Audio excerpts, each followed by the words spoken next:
brought to you by Independence। आज independence special खाना बनेगा घर पे, क्योंकि इसके है कण-कण में स्वाद, कण-कण में भारत।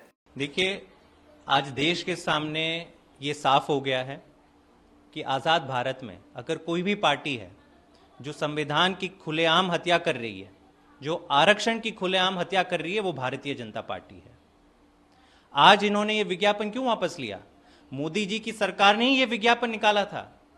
45 लैटरल एंट्री पोजीशंस, मतलब आईएएस उच्च अधिकारी जो जॉइंट सेक्रेटरी लेवल की पोजीशंस है, जहां पे 20-25 साल की नौकरी के बाद कोई अफसर पहुंचता है, वहां पे कह रहे कि हम बाहर से लेके आएंगे और वहां पे आरक्षण नहीं रखेंगे।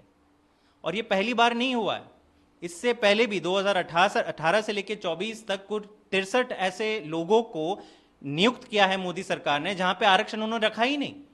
लेकिन आज जब जाके हाहाकार हुआ, खुलेआम इनकी चोरी पकड़ी गई, तब वो वापस लेने की बात कर रहे हैं। तो मोदी जी ये भी बताएं कि जो 63 लोगों को आपने ऑलरेडी नियुक्त कर चुके हैं लैटरल एंट्री पोजीशंस में अब तक, क्या उनको भी आप बर्खास्त करेंगे? 40 विश्वविद्यालयों में आपने जो तमाम नियुक्तियां की हैं पिछले सालों में आरक्षण को बाईपास करते हुए, क्या वहां पे भी लोगों को आप बर्खास्त करेंगे? क्लास 3 और क्लास 4 के लाखों ऐसे वर्कर्स जिनको आउटसोर्स किया गया है ये सर्विसेज को, और वहां पे आपने आरक्षण के बिना लोगों की नियुक्तियां कराई है, क्या उनको भी बर्खास्त करेंगे? तो ये एक लिपापोती का काम हो रहा है। मेरे ख्याल से ये भी एक चीज बताना बहुत जरूरी है कि मोदी जी की सरकार का नवंबर 2022 में एक ऑफिस मेमोरेंडम निकला था, जहां पे सरकार मानती है कि जितने भी टेम्पररी अपॉइंटमेंट हो रहे हैं सरकार के अंदर, जिसमें 45 दिन से ज्यादा की एम्प्लॉयमेंट हो, वहां पे आरक्षण देना अनिवार्य है। सुप्रीम कोर्ट में भी ये लोग यही कहते हैं, लेकिन जब विज्ञापन निकालते हैं सरकारी पोजीशंस के लिए, तब आरक्षण नहीं रखते। तो अब ये साफ हो गया है कि इनकी मंशा है आरक्षण खत्म करना।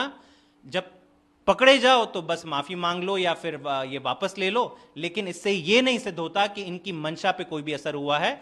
मेरे ख्याल से जितने भी इन्होंने तमाम पाप किए हैं अब तक, पिछले 10 सालों में आरक्षण खत्म करने का काम किया है, उन सब पर जब तक एक्शन नहीं लेंगे तब तक इन युवाओं को अपना हक नहीं मिलेगा। एनडीए की जो घटक है, कई ने इसके खिलाफ बातें की थी, आपको लगता है सरकार ने दबाव में आके फैसला किया है? देखिए, हमें तो पता ही है कि ये सरकार एक लंगड़ी सरकार है। एक पैर बीजेपी का है तो बाकी सारे पैर इनके तमाम दलों का है। तो ये सहयोगी दल का दबाव रहा या जो समुदाय एससी एसटी ओबीसी समुदाय के युवाओं हैं, उन्होंने अपनी आवाज़ बुलंद करी और दबाव डाला, उसका भी परिणाम हो सकता है।